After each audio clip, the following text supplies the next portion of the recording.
Hey, what's up guys? Will here for GSM Arena.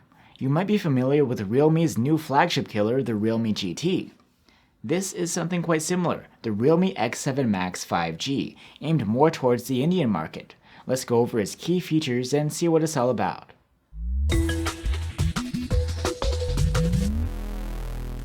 The Realme X7 Max 5G catches the eye with its shiny Dare to Leap logo and textured finish, which is matte but seems to sparkle. The back and frame are made of plastic, and the phone feels overall on the lighter side. Just like the Realme GT, the X7 Max has a 6.43-inch AMOLED display with a 1080p resolution and a punch hole for the 16-megapixel selfie cam. Here you get Dragon Trail glass protection too. The display has a fast 120Hz refresh rate, so swiping and scrolling are quite smooth.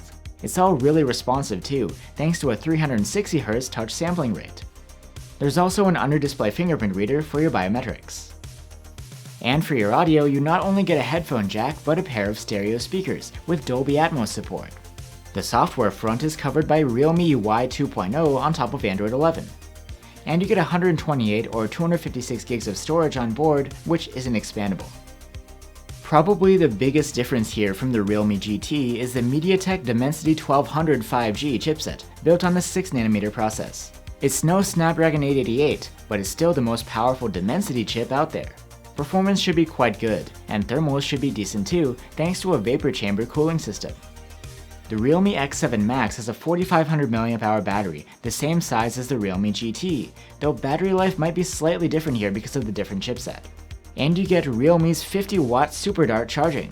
The charger is not quite as big as the GT's 65-watt one, but it should still be incredibly speedy.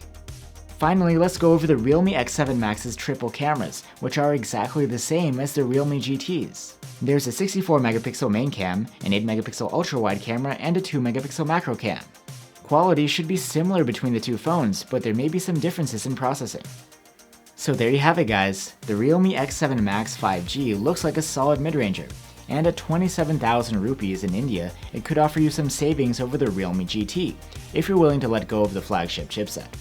Let us know what you think down below, and I'll see you soon with our full review.